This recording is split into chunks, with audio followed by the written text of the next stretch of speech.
sansai baku liliang takkan ajo kawan kawan den lamo sangke den basudian suliang pandu dua nyona nelo dan suko bagotong royo ko susah samo diraso dan takkan ajo kampung takkan ajo kampung Indo ayah adia sadonyo raso main bau den pulang dan takkan ajo kampung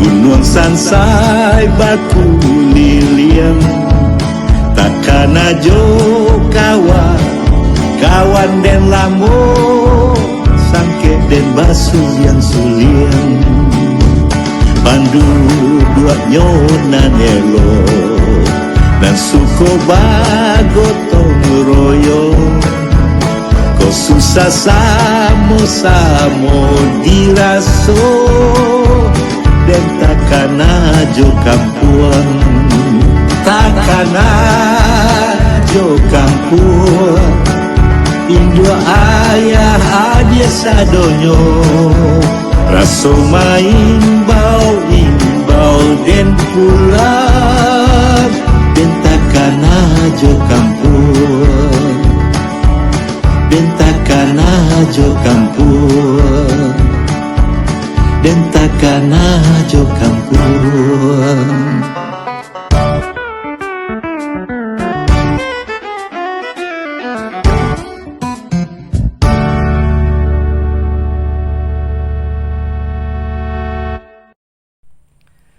Assalamualaikum warahmatullahi wabarakatuh. Saudaraku kaum muslimin dan muslimat, saudara sebangsa setanah air dimanapun Anda ada dan berada. Hari ini hari Senin tanggal 19 April 2021 atau tahun 1442 Hijriah.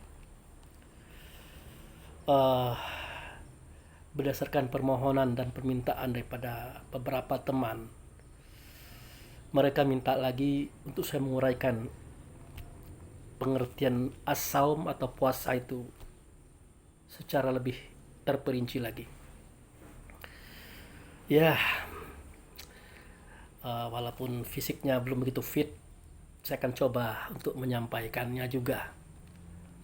Jadi seperti yang dikatakan oleh Rasulullah, bahwa yang pertama kali turun kepada kita itu bukan kitab Quran, bukan hadis.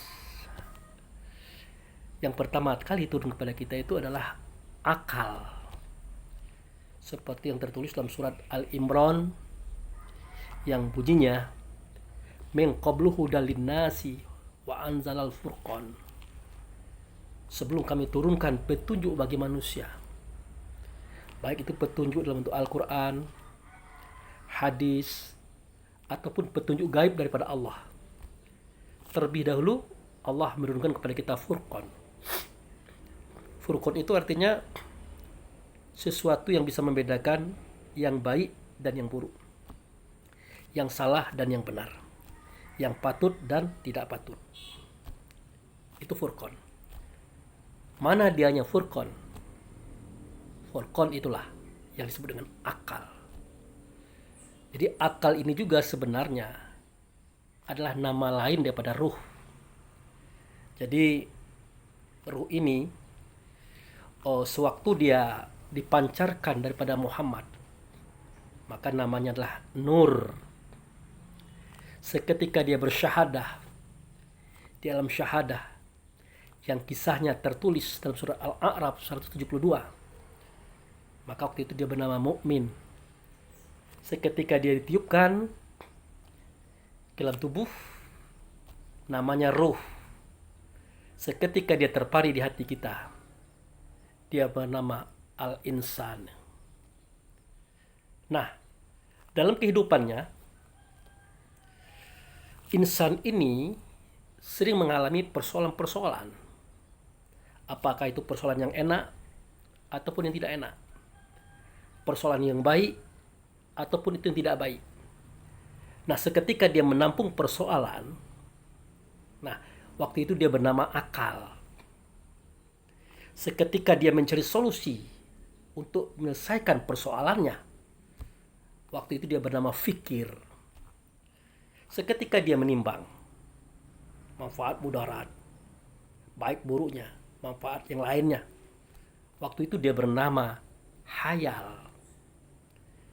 Seketika dia merangkum semua itu dalam sebuah kesimpulan, waktu itu dia bernama faham. Nah, seketika dia tidak menjadikan hasil pikiran, hasil pertimbangan hayalnya, hasil rangkuman pahamnya, dia tidak melaksanakan itu dalam bentuk perbuatan, maka itu berubah nama menjadi al-ilmu. Jadi ruh itu ada namanya nur, ada namanya mukmin atau orang beriman, ada namanya ruh, ada namanya insan, ada namanya akal, ada namanya fikir, ada namanya hayal, ada namanya paham, dan ada namanya ilmu. Orang itu juga, bendanya itu juga. Oleh karena itu, terdahulu Allah meniupkan ruh dalam diri kita bersamaan dengan akalnya, kemampuan tangkapnya. Nah, benar adanya bahwa setiap orang itu kapasitas dia menangkap persoalan itu tidak sama. Kemampuan akalnya itu tidak sama. Termasuk masalah as-saum ini. Itu.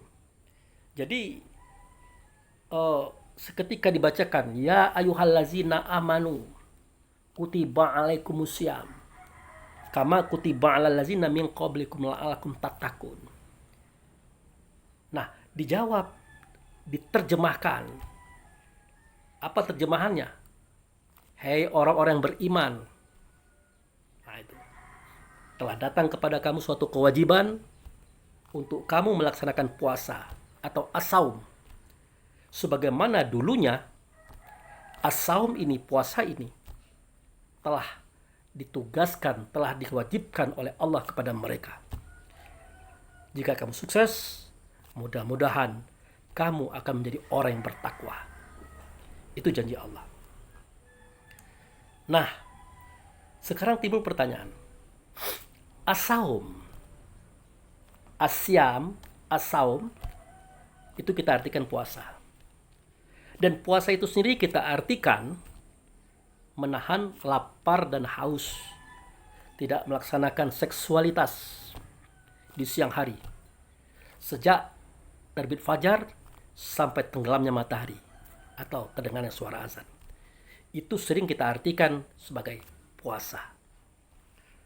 Padahal itu bukan puasa, melainkan tanda kita berasaum, tanda kita berpuasa, tanda kita menahan, tanda kita membelenggu.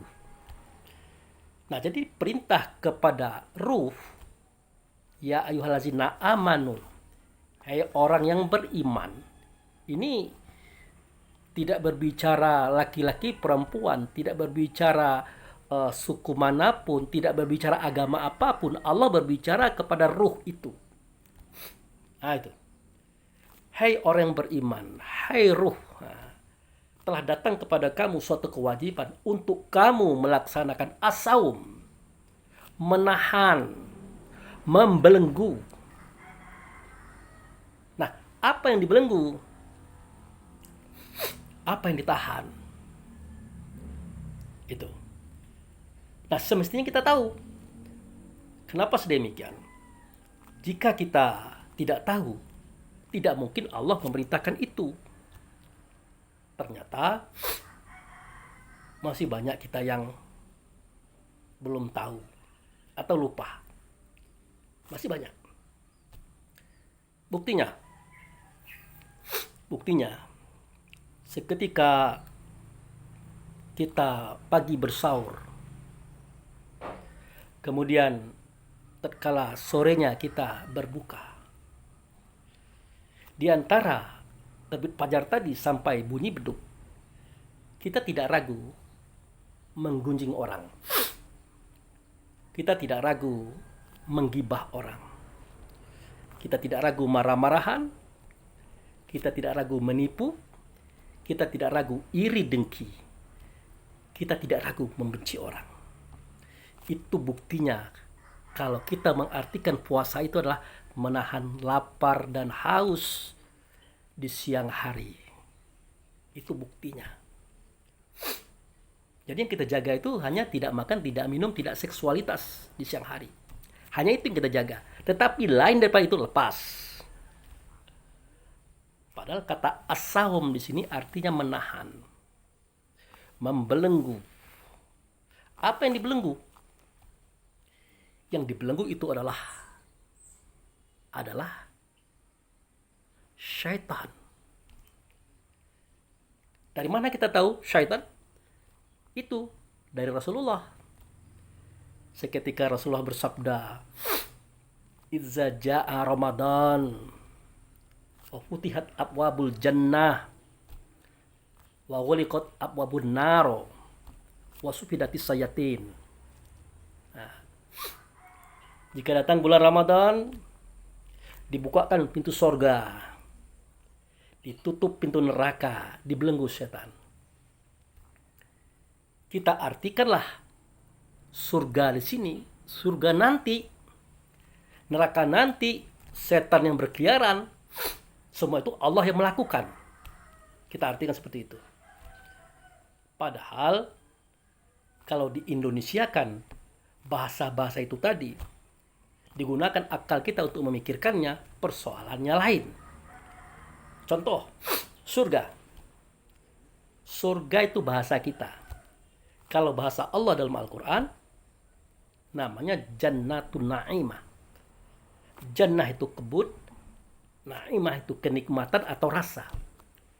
Di manakah kebun rasa? Ya tempat tinggal ruh. Karena ruh itu yang pandai merasa. Di manakah tempat tinggal ruh atau mukmin? Abdi fi qalbi mu'min. Hambaku dalam hatimu. Itu mukmin namanya. Itu ruh. Itu diri kamu yang sebenar diri. Itu.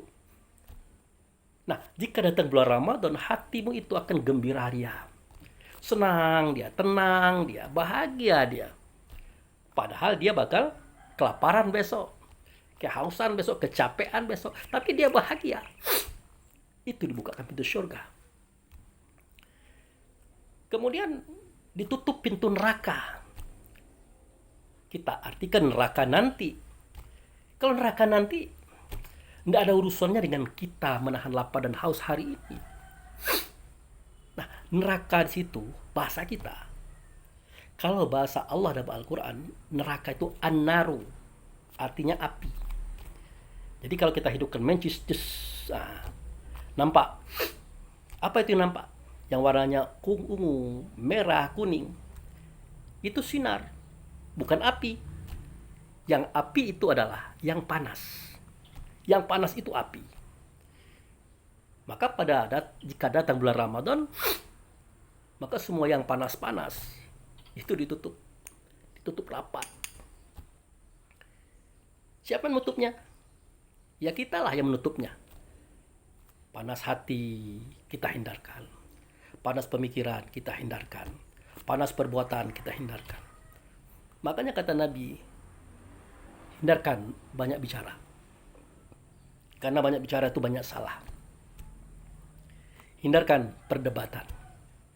Bahkan kata Nabi, jika ada orang ajak kita berdebat, katakan, aku sedang as-sawm. Aku sedang menahan rasa marah, rasa ingin bertengkar. Aku sedang menahan itu. Itu. Nah, kemudian dibelenggu syaitan. Jadi sebelum kita berbicara syaitan, sebaiknya kita berbicara iblis dulu. Sebelum berbicara iblis, kita berbicara jin dulu. Apa itu jin? Dalam kaidah bahasa Arab, yang namanya jin, jan, jun. Nah, jin, nah, itu apa itu? Jan atau jannah, apa itu? Jun atau junnah, apa itu? Kalau jin, yang gaib. Jan, jannah, gaib. Jun, junnah, benteng, gaib. Jadi segala sesuatu yang ada, terasa, dia tersembunyi, itu disebut dengan jin. Nah, yang model itu ada pada kita. Ada pada kita. Dia ada, dia terasa, dia tersembunyi. Apa dianya? Dianya adalah sifat buruk kita. Sifat buruk kita. Kita yang mana? Kita yang manusia. Kita yang manusia. Ingat itu. Tetapi ingat juga, kalau kita juga bukan manusia. Ingat juga itu. Loh, kok bisa begitu, Pak Abu Fikri? Iyalah, kalau kita ingin tahu apa itu manusia, mana itu manusia, kita merujuk kepada kitab Quran. Merujuk kepada kitab Quran, dengan akal kita, kita fikirkan. Jangan manut saja. Apa yang tulis kita ikuti. Apa yang dikatakan Ustadz kita ikuti. Jangan begitu. Harus kita renungkan, kita fikirkan. Bagaimana hasil pemikiran? Hasil pemikiran mengatakan, berdasarkan firman Allah yang disampaikan oleh Rasulullah pada surah At-Tariq ayat 5 dan sampai 7, kita temukan bahasa yang berbunyi, falyanzuril insanu mimma khuliq. Ingat, falyanzuril insanu mimma khuliq. Hendaklah manusia itu memikirkan. Manusia. Nah, itu. Falyanzuril insanu mimma khuliq, khuliqa mimma indafik yakhruju min baini sulbi wa tara'ib. Hendaklah manusia itu memikirkan dari apa dia dijadikan. Sesungguhnya manusia itu dijadikan, kata Allah ya, dari air yang memancar dari tulang dada dan tulang rusuk. Itu air mani. Yang namanya manusia itu yang terbuat dari air mani. Kalau zaman dulu Nabi ngomongnya seperti itu.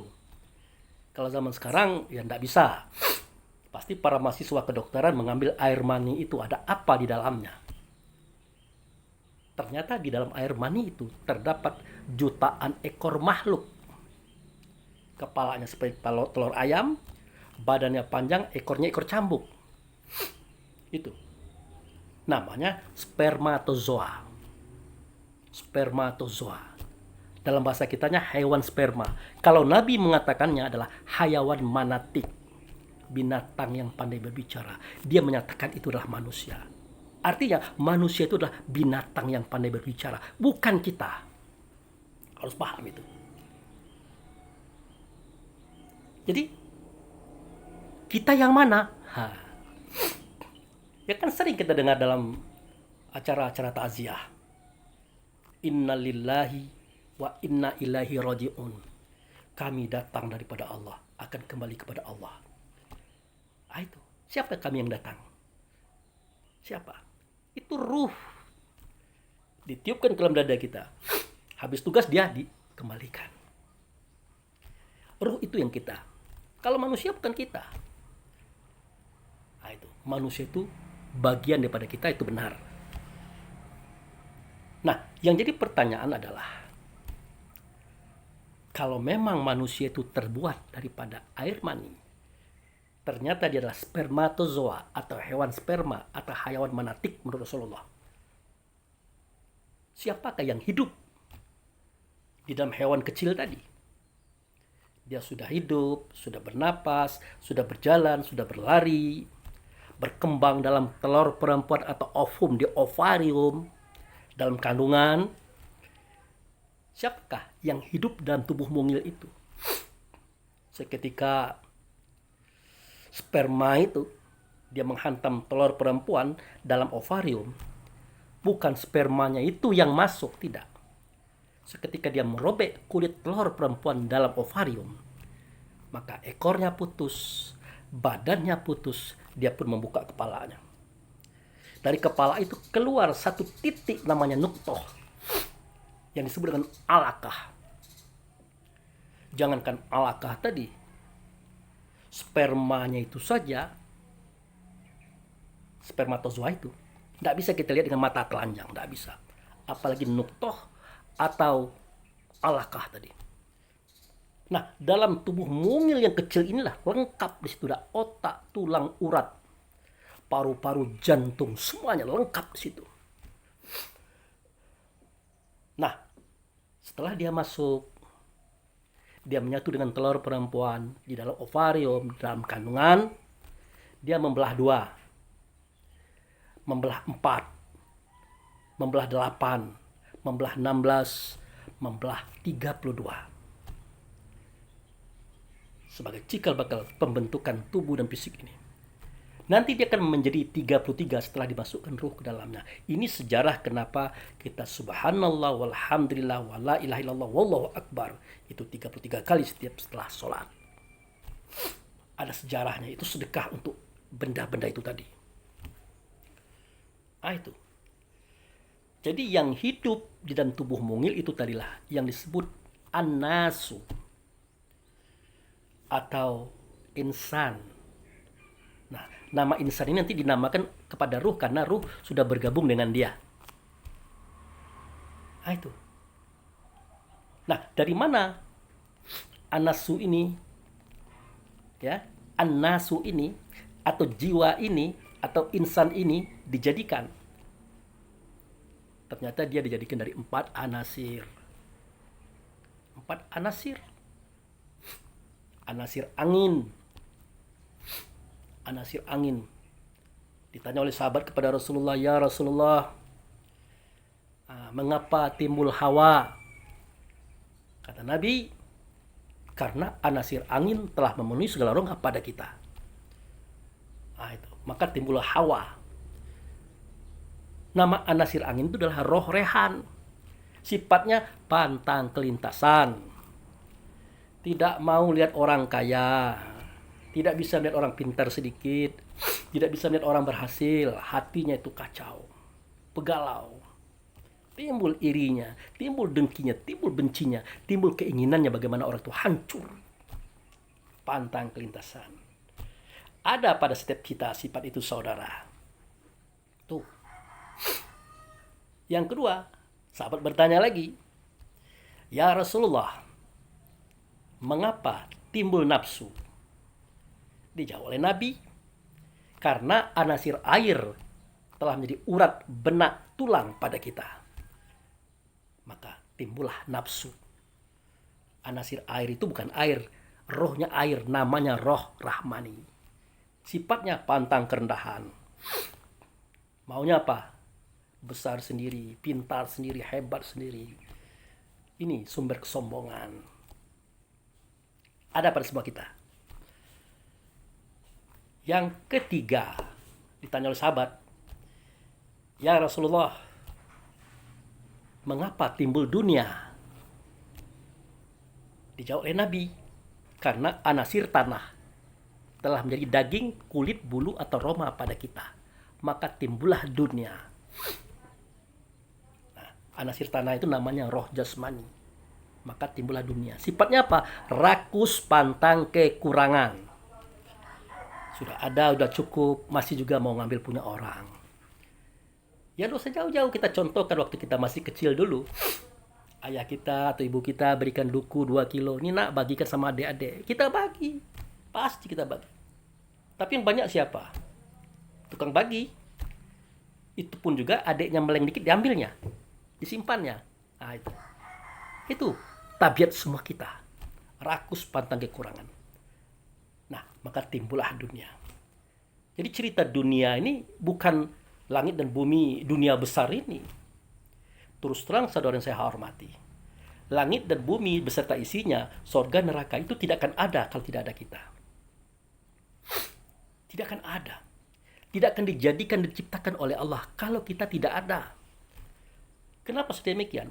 Karena Allah pernah berfirman, "Wallazi khalaqakum ma fis samawati wal ard." Dia menjadikan segala sesuatu yang ada pada bumi dan langit. Itu. Dan dia menjadikan pula 7 langit. Semuanya adalah untuk kamu. Ada dalam surah Al-Baqarah itu, nanti kita lihat. Jadi begitu. Setelah daging, kulit, bulu atau roma ini menutupi otak, tulang, dan urat, maka berbentuklah kita. Kita berbentuk. Sebenarnya berbentuk itu banyak kehendak kita ini. Mau atap dibuat langit, mau tempat berpijak dibuat bumi, mau makan, mau minum macam dibuat semuanya. Capek bekerja lama, nanti di akhir hayat ingin senang dibuatkan sorga. Maka diancam juga kita dengan neraka. Kenapa? Bisa jadi kita salah dalam perjalanan hidup. Jadi semua itu terjadi berdasarkan kita. Kemudian ditanya lagi oleh sahabat, "Ya Rasulullah, kenapa timbul syaitan?" Dijawab oleh Nabi, "Karena anasir api telah menjadi darah pada kita." Anasir api itu adalah roh idafi. Sifatnya pantang tersinggung, tidak mau kalah. Nah ini. Jadi anasir angin, anasir air, anasir tanah, dia adalah rehan, rahmani, jasmani, idafi, digabung jadilah dia an-nasu atau insan atau manusia, disimpan oleh Allah di balik nama, di balik tubuhnya, dalam jantung. Itu manusia. Kita merasakan keberadaannya. Duk, duk, duk. Itu manusia. Ingat, bukan kita. Itu manusia. Ya. Kemudian sifatnya, pantang kelintasan, pantang kerendahan, pantang kurang, pantang kalah. 4 sifat digabung, maka menumbuhkan 10 sifat. Ajib. Takjub pada diri sendiri, merasa hebat. Ria, takabur, iri, dengki, hasud, fitnah, tamak, loba, sombong. 10 tambah 4 menjadi 14. Maka muncul lagi 3 sifat, benci, dendam, dan menghancurkan. Itulah sifat manusia. Manusianya tersembunyi dalam jantung, sifatnya pun tersembunyi dalam jantung. Dia mengalir di dalam darah kita. Itu dia. Jadi sifat itu ada. Terasa, nyata, tersembunyi. Itu yang disebut dengan jin. Oleh karena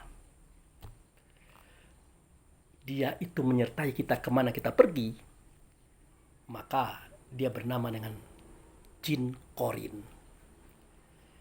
Dia bernama dengan nama jin korin. Itu permasalahannya.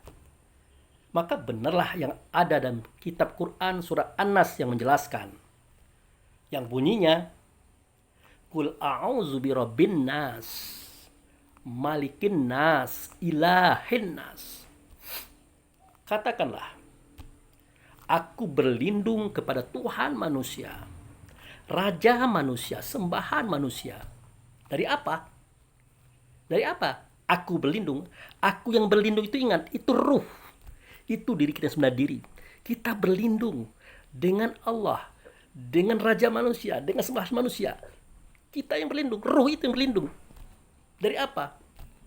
Allazi waswisu. Daripada sifat was-was. Was-was itu adalah sifat yang meragu-ragu. Disumberkan dari 17 sifat tadi. Ruh itu minta perlindungan kepada Allah sebagai Tuhan manusia, Raja manusia, sembahan manusia. Minta perlindungan kepada Allah daripada yuwaswisu. Itu. Kenapa? Min syarri yuwaswisu. Karena yuwaswisu itu jahat. Di mana letaknya? Allazi yuwaswisu fi sudur. Sifat waswisu tadi, sifat 17 yang jahat tadi, ada dalam dada kamu, kata Rasulullah. Ada dalam dada kamu. Sumbernya? minal jinnati wan nas. Sumber sifat itu adalah pada jin dan manusia. Manusia itu yang punya sifat, jin itu yang sifatnya. Inilah pengertian jin dalam pemahaman ilmu tasawuf. Tidak keluar, ya, tidak di kuburan, tidak di hutan-hutan, tidak di gunung-gunung, tidak. Kita ini sudah tercekoki oleh penjajah. Mereka ciptakan kisah seakan-akan jin, iblis, itu setan ada di luar diri kita. Maka diciptakan film-film pocong, film ini itu. Kita kira seperti itu. Akibat akal kita pikir kita sudah tercekoki seperti itu, maka lahirlah film-film bayangan pemikiran seakan-akan betul ada pocong di luar, kuntilanak di luar, semuanya di luar. Walaupun harus kita pahami juga bahwa ada manusia gaib. Manusia gaib yang juga sama-sama beragama dengan kita, dia tidak sama dengan kita, dia berasal daripada api, disebut juga jin. Makanya dalam surat jin dikatakan, ada surat Az-Zuriyat dikatakan, wa ma khalaqtul jinna wal ins illa liya'budun. Aku tidak menjadikan jin dan manusia kecuali untuk mengabdi kepadaku. Nah, jin yang ini beda dengan jin yang kita ceritakan. Jin yang ini itu sama dengan kita. Cuman bedanya kita tubuhnya dari tanah, dia tubuhnya dari api. Tapi isinya kita sama, ruh. Satu bangsa, asalnya Muhammad. Penciptanya adalah Allah. Itu. Baik, ini pada seri pertama. Nanti akan kita sambung pada seri kedua.